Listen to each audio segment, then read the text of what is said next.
Good morning guys! Welcome back again sa ating China trip. So this is our official first day here in China. We are currently here in Xiamen guys. Kasi yung nakuha namin na group tour pala ang aming na-avail na package here sa China. Kasi nag-a-assist kasi sila ng group visa. So since medyo hassle ang individual visa, so we decided to opt for a group tour. So dito kami ngayon sa Xiamen and we are now fixing our things kasi mag-check out na kami guys. One night na kami dito sa Xiamen and later on is mag-half day city tour tayo within the city center of Xiamen. So yung aming trip is Xiamen and Zhangjiajie. This will be a 5 days tour here in China. For that guys, ipapakita ko sa inyo yung aming airport hotel here in Xiamen. So yung aming nakuha na yung hotel na binigay sa amin is a 5-star hotel. So it has twin beds. Yeah. Spacious yung room and it has a view of the lake. Okay, yan may view siya sa lake. To think guys that this is an airport hotel. And it includes buffet breakfast. So later on magbe-breakfast tayo. Pa-check natin yung mga food later sa restaurant. Yesterday pala guys at around 11:30 PM we arrived from Philippines to Xiamen via Xiamen Air. And after that, sinundo tayo ng tour guide na si Mr. Han going here to the airport hotel of Xiamen. And probably mga around 2 AM na kami nakapag-check-in.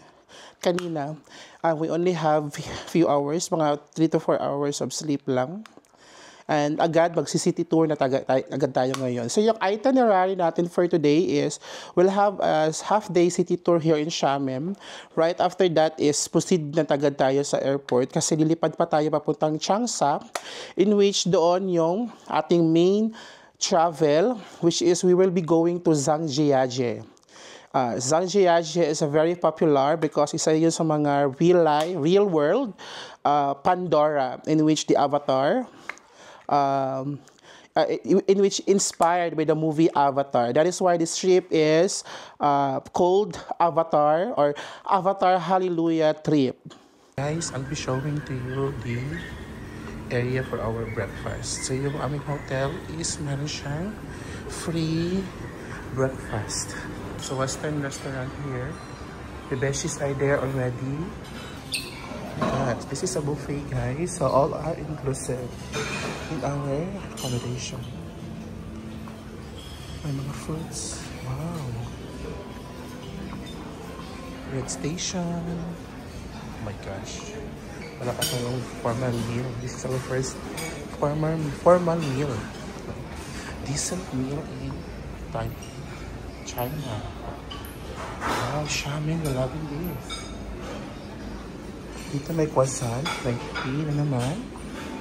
And dessert areas. God, may tindak mo siguro na. May white sausage. My gosh. Grabe ako pagawas ng DEI. Wala na eh. Ikaw na lang napatumentary dito ng ano. Salted egg. They have noodles. Okay, this is the lobby ng ating hotel. The name of the hotel pala is Xiamen Airline Hotel. So this is a hotel with a tie-up sa Xiamen Air. So pag may mga layover na very long, ito ang binibigay ng Xiamen Airlines. And so the good thing of having a group tour guys kasi lahat na ng mga activities arranged na with the tour, with the agency. So ngayon is we'll just have to wait for the others to come here. Tapos ipifetch na tayo ng bus ng agency. Si Mr. Han, our guide. Hi, say hi. Hi, good morning. Yeah, so Mr. Han yung aming guide sa Xiamen, guys. And the squad are here. The first-time traveler, Christy and Cristel. Congratulations on your first travel. Kaso lang walay stamp. Ay, dapat dachi stamp, Besh. Brandex minus Elaine and Beshi and, of course, Wala, nagputi man mo. Saman man namin first time traveler. Perfect. Okay, so we are a group of 8, no? 8 packs kami ngayon sa China. But in total, sa agency, we are 19 best, right? 18 sa group visa, tapos may isang individual. And meet our group leader sa visa. Binigyan ng responsibilidad. Si Besh. Ayan, guys. So we are now already fetched by our car, a bus. Sa bus kami, guys. And 19 kami lahat niyan. Stilet! Eaton Center. Yeah. Started 15 years before, but it's not like this for more than 10 years.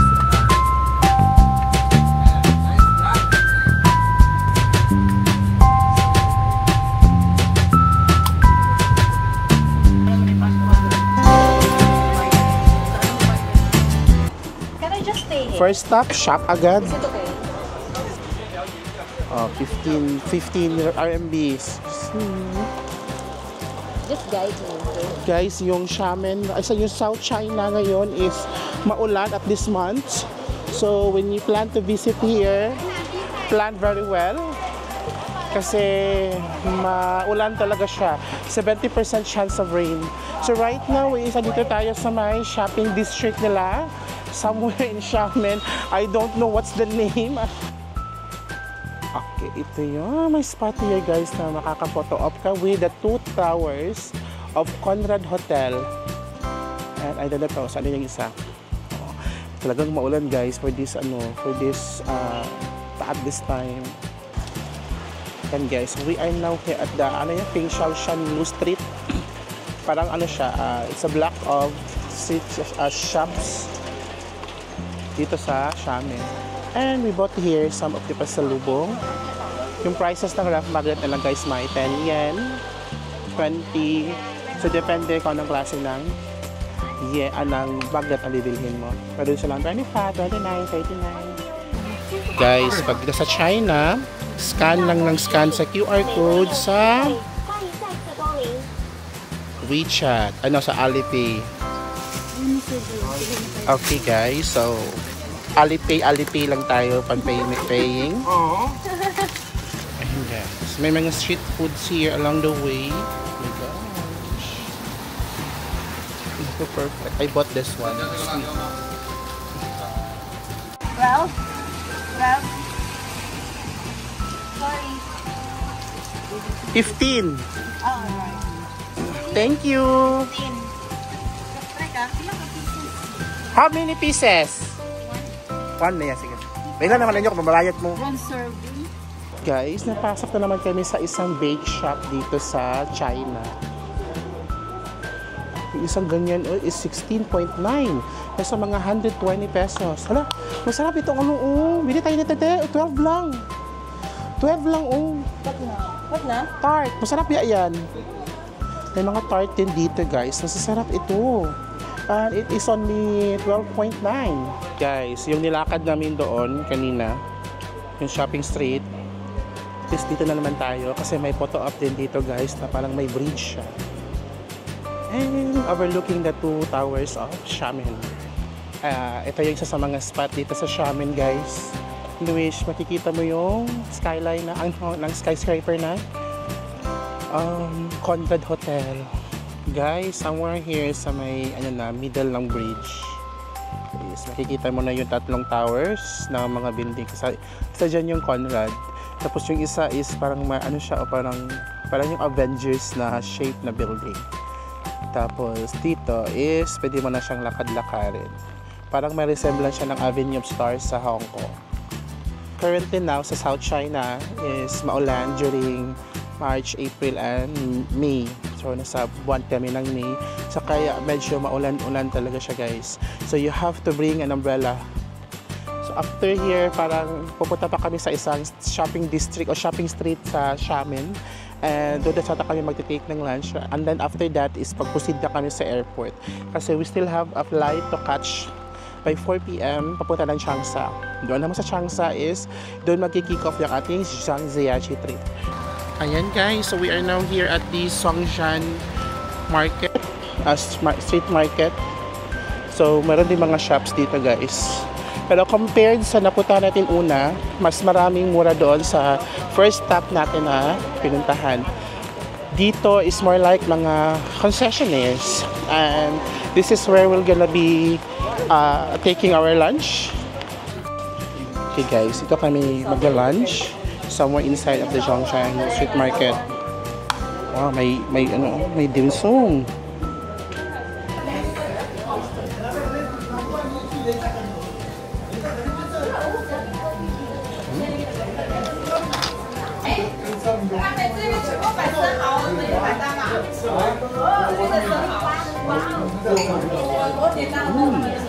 Ayan guys, so after namin nag-lunch kanina is nag-stroll around na kami sa Zhongshan Market.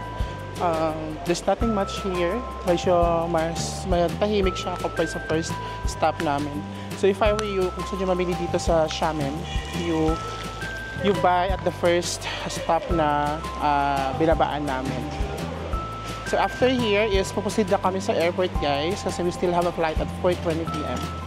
And after that is lipad na kami papuntang Changsha. Out to our guide, Mr. Han. Say hi, Mr. Han. Hi. Thank you so much for your service, Mr. Han. Enjoy the tea. Yeah, we had fun. We had joy. We had fun. We had season. So we are now here at the airport. So mag-check-in na kami. Hanggang dito pa rin sa airport guys, ina-assist pa rin tayo ng guide. No? So, thumbs up for our guide, Kuya Has. Asa sila? Kung sa kami guys, nag-check-in na siya, nag-security check. And in fairness sa China guys, grabe ka secure na kanilang checking in things. No, so lahat pinapatanggal. Ay, pinatanggal yung medyo strict yung kanilang security check. Pero okay na naman, that is for the good of us. So right now is we are now heading to our boarding gate at gate 19. And magbo-board na kami sooner, so I need to make it fast. Sa pag-arriving sa boarding gate is boarding na din. So we have just landed at Changsha International Airport. Ganda ng airport din nila guys. It's currently 6:30 p.m. at saka may araw. Total flying time from Xiamen to Changsha is around 1 hour and 30 minutes lang siya. Parang Davao to Manila lang yung layo. Sa baggage carousel na tayo guys. Nakaka-amaze talaga yung linis ng mga airport dito sa ibang bansa. Sana ganito din sa NAIA. We get our luggage guys. So right now is lalabas na tayo ng arrival area. At naghihintay na naman doon yung ating guide for the Avatar Trail. He will be our guide for 3 days, 3 or 4 full days dito sa Zhangjiajie. So we are very much excited, no, sa Zhangjiajie on this Hallelujah Avatar Mountain. Dito na yung ating arrivals area. Hanapin na naman natin yung signage ng Avatar. According to our guide guys, from here sa Changsha, we will be having our dinner first, and then doon na kami mag-stay sa Chengdu, which is 2 hours away from here sa Changsha. Then we will be staying overnight there, and tomorrow morning we will be early again because we will be going again a road trip going to Zhangjiajie, in which we will be staying 2 nights sa Zhangjiajie. These are the group. So 19 kami lahat.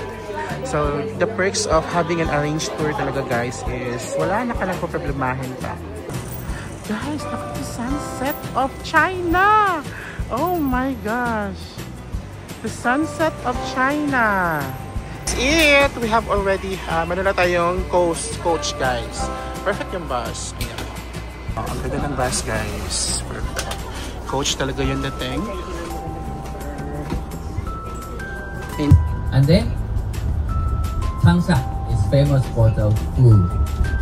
Hunan food is one of the 8 famous cuisine in China. Wow! In recent years, it's getting more and more popular in China.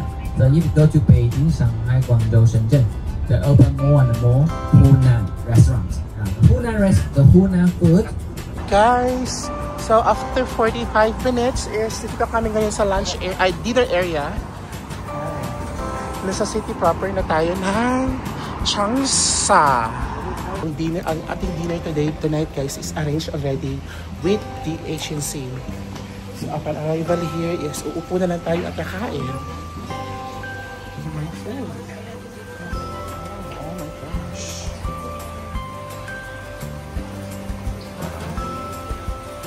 Guys, look at the food. Oh my gosh. Para siyang Russian style service na. Oh my gosh, guys, that was so sumptuous. No, so, my gosh, we will be looking forward for all those types of food that we will be eating from this trip. Time check, it's 11 p.m. And we have just arrived at our hotel here in Chengdu. This is Huabang International Hotel. This is another 5-star hotel, guys. Oh my gosh. Oh my god. It's Huabang International. Oh my gosh. The lobby is very spacious. Oh, guys, ang bilis ng check-in process dito sa hotel, ha. Talagang na-organize siya very much. Guys, this is our room. My gosh. Perfect. It has 2 beds. Two double beds. At twin bed type tayo, guys. At twin room. And yan. Look at the bed. Ano de? Oh, wow. Okay. Wait, corridor. A spotlight. Toilet, wash basin. Okay, fine. Ayan. The comfort room. Oh, perfect. Pero wala siya yung bidet. May bidet ba? Okay, so walang bidet ang ating, ano. That's too sad.